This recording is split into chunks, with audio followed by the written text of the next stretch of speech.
Olá pessoal, tudo bem com vocês? Dando continuidade aos nossos estudos, né?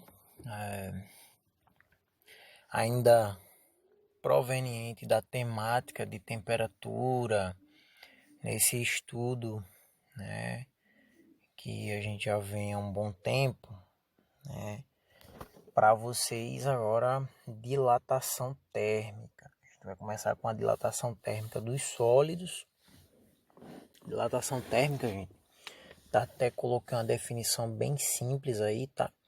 Geralmente, o aumento da temperatura de um sólido provoca um aumento de suas dimensões, enquanto uma diminuição da temperatura provoca uma contração. Podemos considerar três casos: dilatação linear, que é a que a gente vai estudar hoje, dilatação superficial e dilatação volumétrica. A dilatação linear, eu vou dar uma pincelada aqui nas três.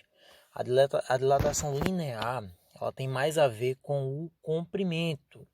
Ela considera apenas uma dimensão. É como se a gente desprezasse altura e largura e só considerasse o comprimento. Já na dilatação superficial, é uma dilatação onde ela vai considerar, vamos dizer que há uma dilatação diária, né? Então a gente vai considerar nela a questão do comprimento e da largura, enquanto que na volumétrica, né, tem a ver com volume, as três dimensões: altura, largura e comprimento. Mas a gente vai chegar nelas, mas o princípio é basicamente o mesmo. É importante dizer que essa questão de dilatação, a gente está estudando isso aqui e é algo que acontece no dia a dia, tá, pessoal? O asfalto, por exemplo, se dilata. Se você observar, pegue qualquer material e coloque ele exposto ao sol. Vai acontecer alguma coisa com ele, certo? Pode ser uma coisa visivelmente, que você vai conseguir ver de uma certa distância, ou pode ser uma coisa bem minúscula, que você só vai conseguir ver fazendo uma medição. Então essa dilatação ela faz com que, por exemplo, a dilatação linear ela altera o comprimento das coisas, ok? Se você observar, por exemplo, aqui a gente vai ter muito exemplo de fio. Os fios do material que eles são, geralmente fios de cobre, né? Você tem lá, com o tempo eles dilatam. Aquelas pontes, né? Quando você passa numa ponte e às vezes você sente que faz tuc-tuc. As pontes elas são feitas, né? As chapas, as placas, e ali há uma separação entre elas. Só que ali é calculado até que ponto eles podem dilatar, né? Então fica uma distância em que não aconteça de uma placa sair empurrando a outra e aí a construção ir por água abaixo, literalmente, por se tratar de uma ponte, né? Então, gente, a questão de dilatação está muito presente na nossa vida. Muitas vezes uma porta esfria, né? Você vê que aqui ele diz assim, ó, provoca uma contração quando há uma diminuição de temperatura. Quando há uma temperatura muito fria, às vezes a porta ela não quer fechar. Você vê que ela deu uma, né? Você vai observar lá e vê que a porta não está normal. Então houve ali uma contração. Mas enfim, a gente vai nesse primeiro momento ver a dilatação linear. Mas antes de chegar em dilatação linear, né, pessoal, eu tenho aqui, ó, uma coisa bem bacana ainda para mostrar para vocês sobre a dilatação de modo geral. Toda dilatação, né, toda, seja linear, superficial, volumétrica, é proporcional à dimensão inicial, à variação de temperatura e do material do corpo. Ou seja, quanto maior a temperatura, também tem o coeficiente de dilatação, né, pessoal? O coeficiente de dilatação, ele é... Todo corpo ele tem um coeficiente, né, que a gente não vai ter aqui nesse momento, e assim, ninguém é obrigado a memorizar esses números, mas geralmente as questões elas vão dar coeficiente de dilatação de tal corpo é X, de tal substância, de tal sólido, do cobre, do ferro, enfim, ele vai estar lá dizendo na questão, entendeu? Então, o coeficiente de dilatação da dilatação linear é o famoso alfa. Da dilatação superficial é o famoso beta. E da dilatação volumétrica é o nosso amigo, é o gama, parece mais ou menos com um Y, tá, pessoal? Não é bem um Y, não, mas isso aí, essas representações, elas você pode usar, obviamente, outras letras, mas é popularmente assim.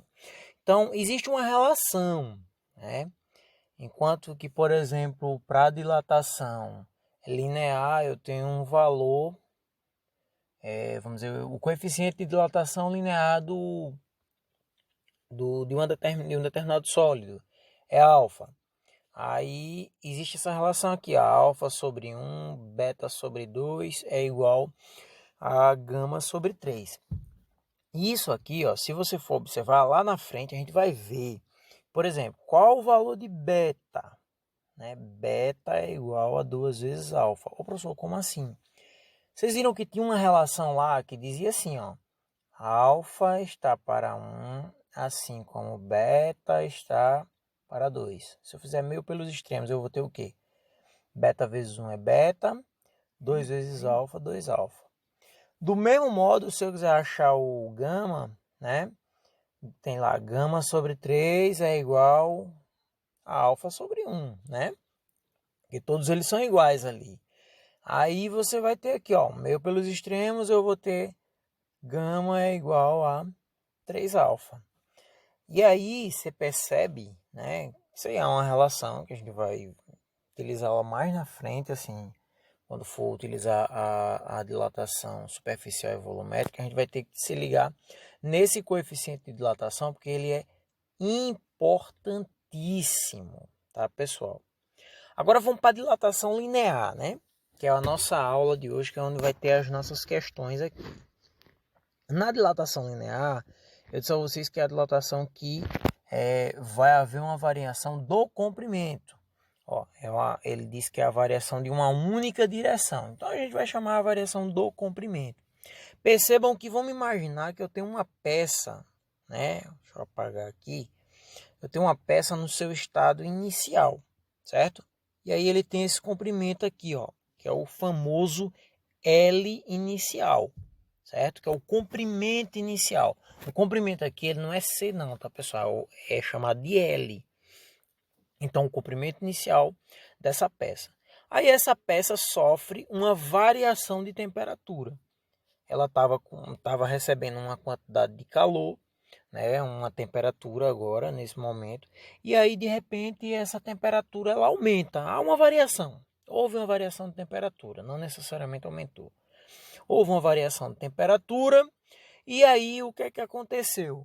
Aconteceu que houve uma dilatação. Essa peça, ela acabou crescendo, né? Esse crescimento é o que a gente chama de ΔL, tá, pessoal? Então, esse é o que a gente chama de ΔL. E aí eu vou ter um tamanho final. Tamanho final que vai ser, lembrando sempre que o tamanho final é igual ao valor de L inicial mais a variação de L. Então percebam, né, pessoal?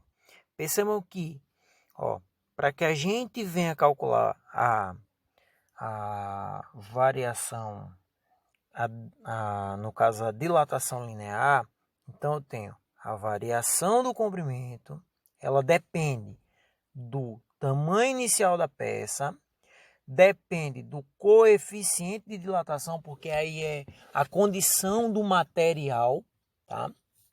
Que eu chamo de alfa, e também depende da variação da temperatura, que eu vou chamar de θ, tá, pessoal? Chamar a temperatura de θ, tá faltando um Isso, agora sim. Beleza? Então, a dilatação térmica, né, ou a variação que vai acontecer ali. Porque o que é a dilatação térmica? A dilatação linear, melhor dizendo. A dilatação linear, ela é isso aqui, ó. É esse comprimento a mais, né, que a peça ganha em virtude da variação da temperatura sobre aquele sólido. Só que também não é só a questão da variação da temperatura, entra também a questão da condição do material. Qual material? É ferro, é cobre, é aço, é alumínio, enfim, seja qual for o material que a gente tá, existe um coeficiente de dilatação para ele.